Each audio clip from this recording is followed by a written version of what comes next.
팟캐스트를 화요일 신문을 시작하겠습니다. 나유리가 제목 읽어줄래? 나라에서 가장 큰 선거, 다른 나라는? 우리 지난 3월 9일 수요일은 몇 대 대통령을 뽑는 선거일이었지? 20대! 맞아, 20대 대통령을 뽑는 선거일이었어. 대한민국에는 꼭 대통령만 뽑는 선거가 아니라 이 밖에도 다양한 선거가 치러지는데, 국회의원. 맞아, 국회의원을 뽑는 선거도 치러지고 도지사나 시의원을 뽑는 전국 동시지방선거도 치러지고 직책이 빈자리가 생기면 이를 채우는 재보궐선거도 이루어져. 그리고 올해 가장 주목을 받았던 대통령 선거 대선이 있었지. 이 대통령은 그러면 월급을 얼마나 받을까? 많이 받을까 적게 받을까? 많이. 많이 받겠지. 당연히 한 나라의 대표니까. 그치? 그럼 얼마나 받을까? 1년에. 1년에 총. 100억?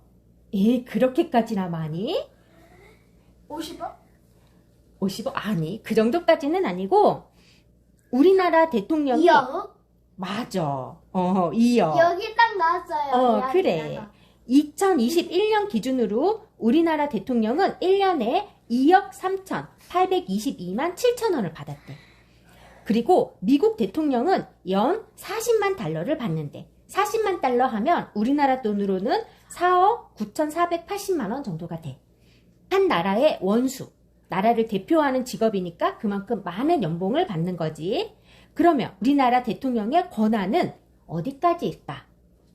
한국 정치는 크게 행정부, 입법부, 그리고 사법부로 나눠. 말이 좀 어렵지? 그러면 일단 입법부라는 거는 다른 이름으로 국회를 말해. 우리 국회의원 이렇게 얘기하지? 국회의원들이 모여서 일하는 곳이 국회야. 입법부는 또 뭐지? 입법부가 다른 말로 국회야. 입은 들어간다 설입. 그치? 그리고 법은 법이야. 그렇게 해서 뭘 하는 곳이냐면 법을 만드는 활동을 하는 곳이 바로 입법부야. 새로운 법도 만들고 기존에 있는 법도 보완하고 이렇게 하는 곳이 바로 국회야, 국회.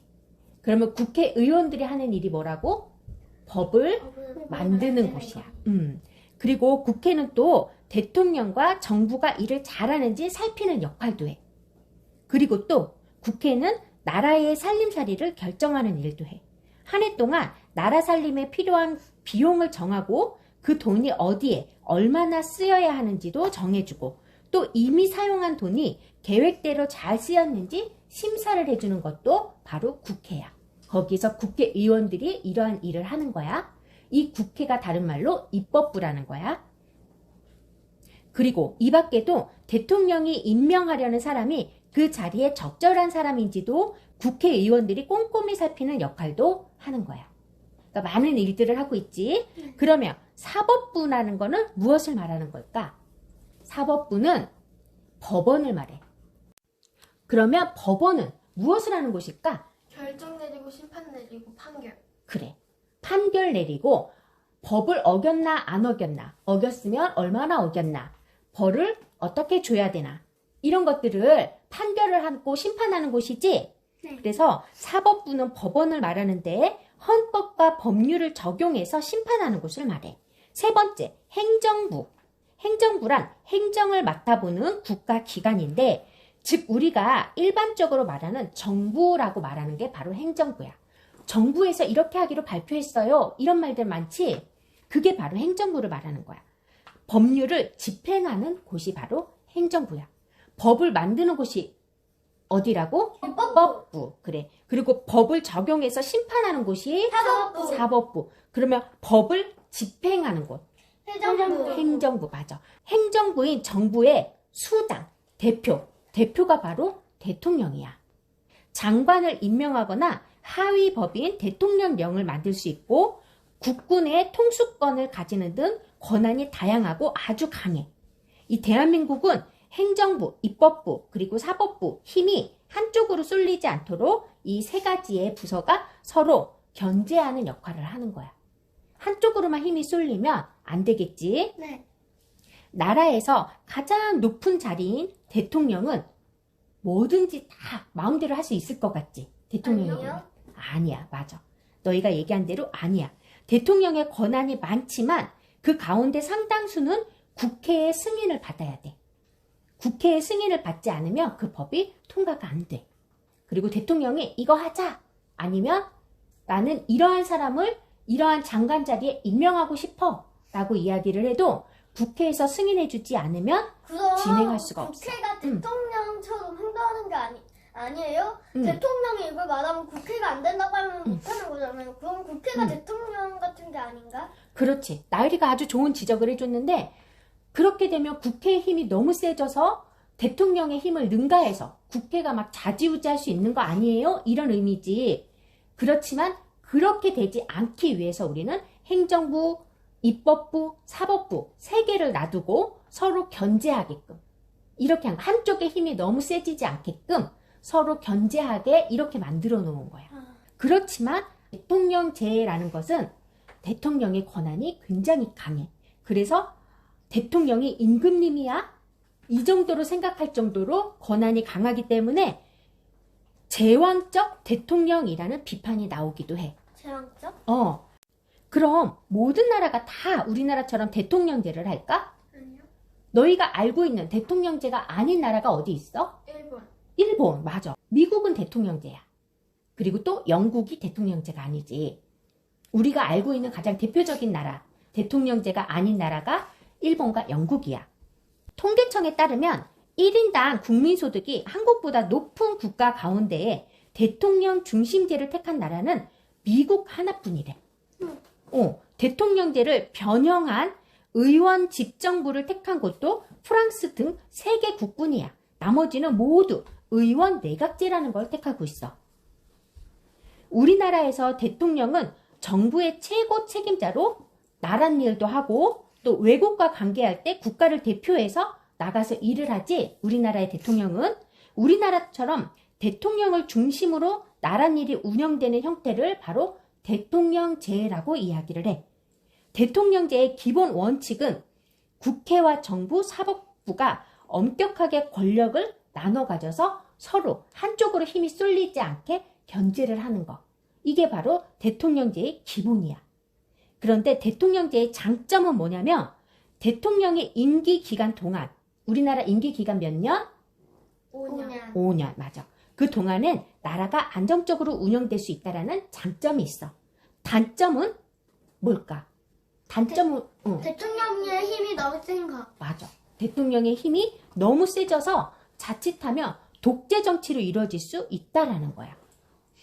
그러면 또 다른 정부 형태로 의원 내각제가 있어. 너희들이 말했던 일본, 영국 이런 경우가 바로 의원 내각제를 택하고 있는 거야. 의원 내각제라는 건 뭐냐면 대통령은 국가 원수의 역할만 하는 거야. 그냥 이름만 대통령이야. 나머지 행정부, 실무, 나라를 운영하는 거는 의회에서 뽑은 총리와 장관이 하는 거야. 이게 바로 의원 내각제야. 그러니까 일본에서도 뭐라 그래? 가베 총리 이렇게 부르지. 네. 모든 나랏일은 다 가베 총리와 다른 장관들이 했었었지? 이런 식으로 하는 게 바로 의원 내각제라는 거야. 의회에서 과반수 이상의 지지를 받은 대표가 총리가 되고 내각의 책임자가 되는 거야. 과반수? 과반수란 건 반 이상을 말하는 거야. 이 의원 내각제의 장점은 뭐냐면 의회가 내각 정책이 국민의 뜻이 맞지 않다고 보면 불신임, 그러니까 신임하지 않는다, 믿지 않는다라고 하고 새 내각을 뽑을 수 있는 게 가장 큰 장점이야. 우리는 대통령 5년 임기 동안엔 웬만해선 대통령을 바꿀 수 있어 없어? 없어. 물론 바뀐 경우도 있었어. 박근혜 대통령 같은 경우에는 임기를 다 마치기 전에 큰 잘못을 해서 우리 국민들이 시위를 해서 탄핵을 한 적이 있었어. 그래서 바로 다음에 바뀐 대통령이 문재인 대통령이었어. 그렇지만 웬만해서는 이 임기 5년 기간에 안에 바뀌지 않아. 그렇지만 의원 내각제에서는 바뀔 수가 있어. 비교적 쉽게. 그래서 내각제는 행정부의 정책이 국민의 여론이 반영되기가 쉽고 독재를 하기가 어려워. 이게 바로 장점이야.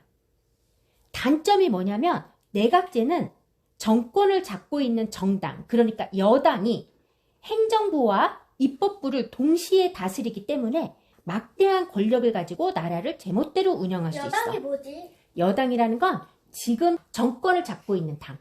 지금 우리나라 대통령제로 말하면 문재인 대통령이 나온 정당은 더불어민주당이었어. 그러면 여당, 정권을 잡는 당은 더불어민주당이 된 거야. 그럼 지금은 윤석열 내정자가 대통령으로 지금 됐지. 네. 그렇게 되면 윤석열 내정자가 나온 정당은 국민의힘당이었어.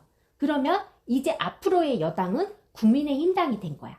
이렇게 나라의 정권을 잡고 있는 당을 바로 여당이라고 하는 거야. 의원 내각제의 단점은 바로 막대한 권력을 가지고 나라를 제멋대로 운영할 수 있다라는 점이야. 그래서 부정부패를 막을 제도가 꼭 함께 필요해. 그러면 정리 한번 해볼까? 우리 대통령제와 의원 내각제를 한번 비교해보자. 대통령제의 최고 책임자는 누굴까? 대통령. 그렇지. 당연히 대통령제니까 대통령이겠지. 의원 내각제의 최고 책임자는 누구일까? 총리. 맞아. 총리야. 그러면 대통령제는 누가 대통령을 뽑는 거지? 시민. 국민. 국민. 맞아. 국민이 뽑는 거야. 국민이 투표를 해서. 의원 내각제는 누가 총리를 뽑는 거지? 의회. 맞아. 의회에서 선출하는 거야. 이런 대통령제를 시행하고 있는 나라는 일단 대한민국. 그리고 또 어디? 미국. 미국, 브라질, 필리핀, 멕시코 엄청 등등. 많이 하네. 맞아. 그렇지만 우리가 일반적으로 알고 있는 선진국에서는 대통령제를 하고 있는 나라는 대한민국과 미국 딱 두 나라밖에 없어. 그러면 의원 내각제를 하고 있는 나라는 알고 있는 나라 어디? 일본, 영국. 맞아. 일본, 영국, 그리고 스페인, 캐나다, 호주, 독일, 인도 등등. 프랑스는 대통령제를 변형해서 하고 있는 나라야. 완전히 대통령제도 아니고 의원 내각제도 아닌 그 중간에서 약간 변형시켜서 하고 있는 나라야. 그 오늘날 우리의 의견을 정치에 반영할 수 있는 기회가 처음부터 있었어, 우리나라? 아니었어. 그치? 많은 사람들이 피땀을 흘려서 일궈낸 소중한 권리이지. 네. 너희들은 아직 직접 선거에 참여하려면 여러 해가 남았지만 그렇다고 나 몰라라 하고 있으면 될까? 아니야. 미래를 위해서 관심을 가져야 되겠지? 네. 한 표 한 표가 나라의 미래를 좌우하는 소중한 가치를 가지고 있는 거야. 오늘은 대통령이 하는 일과 다른 나라의 정부 형태에 대해서 알아보는 시간을 가졌어. 모두 수고했어요.